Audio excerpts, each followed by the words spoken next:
Hello everyone, welcome back to Speaking Spurs, and me, Kieran, talking all things Tottenham and more disappointment. This time it comes in the form of a 1-0 loss to AC Milan at the San Siro.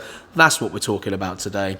Not all doom and gloom though, because we've got the second leg to make up for it. So, if you haven't done so already, please subscribe to the channel. Don't forget to support the video with a like, and as always, post your comments below.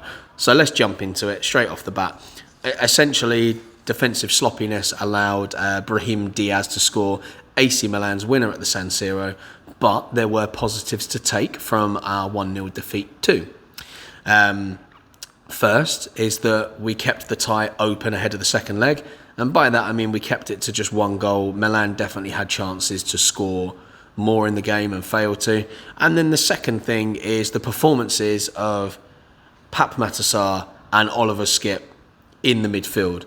Sarr had previously never featured in the Champions League at all.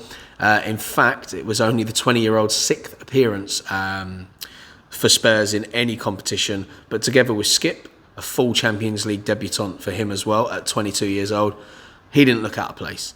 Up against a vastly more experienced midfield duo from AC Milan that came in the forms of Sandro Tonali and Krunic. They competed well, they used the ball very tidily, and in Sarr's case in particular, his defensive abilities, they were quite tigerish. The Senegal international made 5 tackles, he regained possession 12 times, 4 more than any other player on the pitch.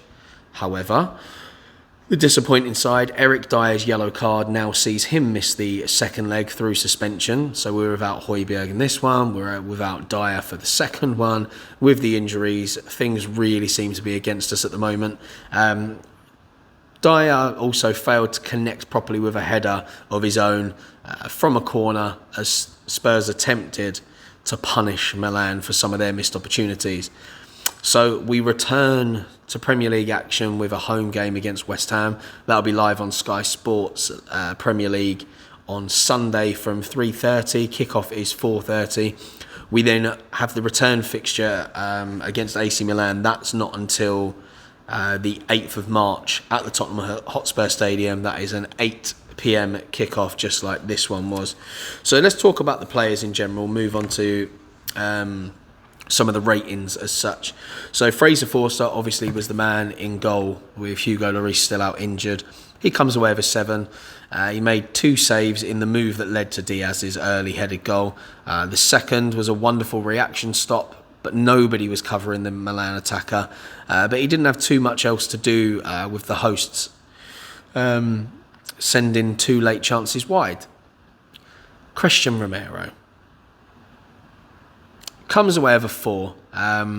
He was beaten easily in the air by Hernandez in the build-up to Diaz's early goal, with the Milan man then able to collect the ball himself and run on. The same player then breezed past him before the break, but luckily his cross was deflected behind the goal this time. He was then booked for a flying tackle on Tonali. Not a good night on his return to the team, and actually there's a few people saying that he probably could have been sent off. It's becoming too much of a regular occurrence now. He needs to mature a lot quicker with those rash challenges that he seems to be making. Also, why was he able to be so good for Argentina, but at the moment it's just not cutting the mustard for Spurs? A lot of people were moaning about the game against Leicester that Dyer looked weak without Romero next to him. But this time round, Romero looked weak whilst next to Dyer. So there you go. Maybe not all the blame needs to be going on Dyer at the moment, because Christian Romero is certainly hurting us at times. Then, Eric Dyer, let's speak about him. So he comes away with a 7. Obviously, I said he picked up the yellow card that rules him out for the second leg. But it was a far better performance than the one that we had to witness at the weekend against Leicester. He had a number of tackles and a number of interceptions and was much better than Romero on the night. Clement Longley came into the side ahead of Ben Davies from the weekend. He comes away with a 6.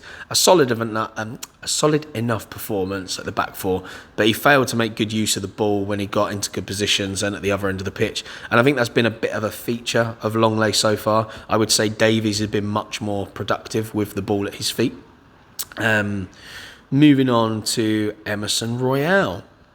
A busy performance down the right-hand side. He also tucked in to help the inexperienced midfielders in the centre, so working for the team in more than one area. So yeah, he was seen in the centre at times. He sent a central shot at the keeper on 25 minutes in. He comes away with 7. But I will say, the two guys in midfield did really, really well, and they were the standout performers. But next in line definitely had to be Emerson Royal. His reaction to Pedro Porro coming into Tottenham Hotspur, I think, has been fantastic. There's a lot of people that owe the guy an apology. Look, although he's never going to be amazing going forward, defensively, he is the best option we have. He's much stronger defensively than Porro. And if Conte decides that he needs to change the system because of the injuries we've got and the players at his disposal, go into a back four, I would feel comfortable with Romero playing the right back position. So there you go. Then moving on to the other side, where we have Ivan Perisic, that has now got to play every single game unless he decides to use Royal or Porro on the other side. So the 34-year-old showed his fitness to get up and down the pitch just 3 days after the Leicester game, although he did need some more quality in his delivery. And I'm probably going to put that down to the fitness itself. So his fitness levels are very good. He can get himself about the pitch.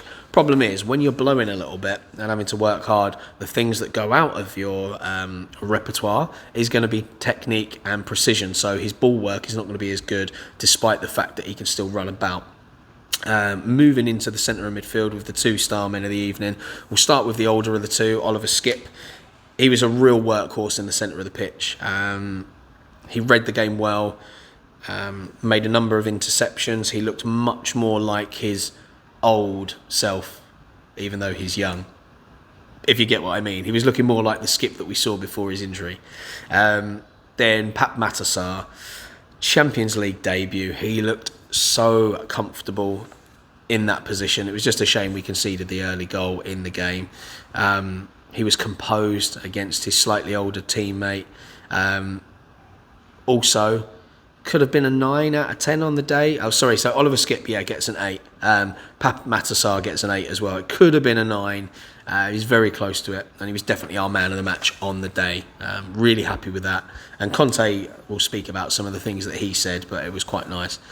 Then moving on to the right of the attacking 3, Dejan Kulusevski struggled to make a real impact in this game in the 70 minutes that he had on the pitch as he returned to Italy to face opposition he knows very well. He only comes away with a 4. And as I said in the last video about the Leicester game, he is struggling at the moment to make an impact. But I think that's kind of just a Spurs thing in attack at the moment, because moving on to the other side, Sonny only comes away with a 5. It was another one of those games where he just struggled to make any inroads, and he loses the ball so sloppily at times with his dribbling. One occasion earning him a rollicking from Dyer. He did put in a couple of dangerous free kicks, but that was about it from him. And look, I said it in the last video, I'm kind of getting sick and tired of Sonny starting. I know what he can do. We all know what he can do. He's out of form at the moment, and we have Richarlison on the bench and Danjuma, 2 players that can comfortably play and attack from the left-hand side. We've seen glimpses of what Richarlison can do. We've seen in Danjuma's debut, with the energy and the runs that he makes, that he can have an impact. It is time for Sonny to take some time on the bench, and hopefully that can, light a fire under him and push him back to the heights he can be. Sometimes top players need a rest too, and I think Sonny just needs some time out of the side. Then last but not least of the starting lineup, Harry Kane comes away with a 6. I don't know if I said Sonny gets a 5. Harry Kane comes away with a 6. He battled away up front. He held up the ball well for most of the time, but had precious to little service to work with once again. So although it seems harsh to give him a 6, he didn't do anything to get him any more than that. But ultimately, it's not his fault he's coming away with a 6. Moving on to the substitutes, Richarlison comes away with a 5. He added some fresh legs down the right for the final 20 minutes, but no more quality than Kulusevski. I'm not going to blame Richarlison for this. You're given 20 minutes. It probably takes about 5 minutes to warm your legs up into the game, another 5 to 10 minutes to get up to the pace properly with the game, and that leaves him with 5 minutes to perform. So, kind of not his fault. Danjuma came on for Sonny. He gets a 5. He was also a willing runner, but nothing really fell his way. And then Ben Davies gets a 5 as well. He came on to replace Longley, but the one chance that he had at a cross, he sent over everybody's heads.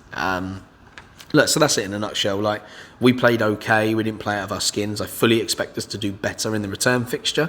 Let's talk about some things Conte said. I'm not going to go into a lot of detail because, as I've said previously, I think he waffles a lot. I don't enjoy his interviews. But little bits on some of the players. He said, Skippy and Sarr played a really good game and I'm really happy.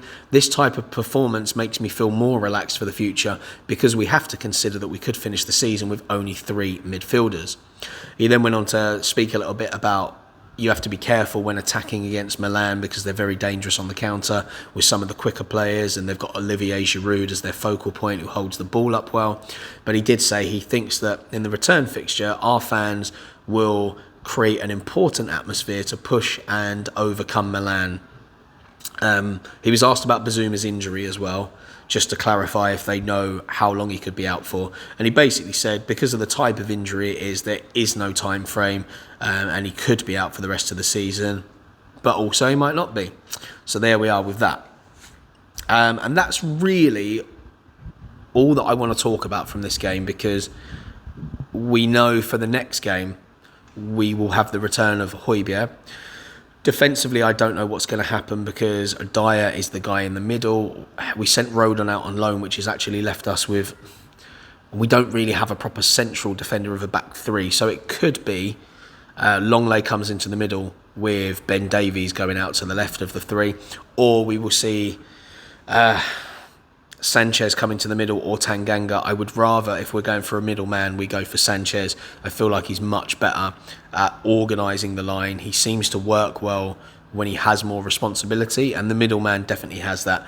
Tanganga, I feel, is too all over the place, and when we're already 1 goal down, I think it makes more sense just to go with Sanchez, and then I would probably stick with Davies out on the left. I think he's more reliable than Longley, and I think he's better on the ball to help us in attacking situations, and hopefully Romero will stop being a complete and utter wild animal on the pitch and we can get through that one.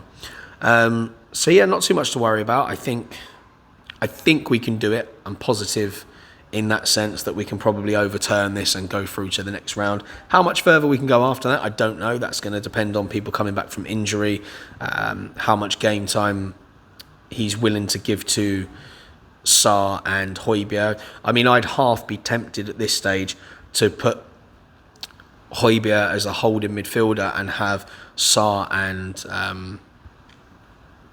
Skipp in front of him. I would, just to protect us for a few weeks, I would get that, change the formation slightly, maybe go to a back 4, have those 3 in midfield, push people on.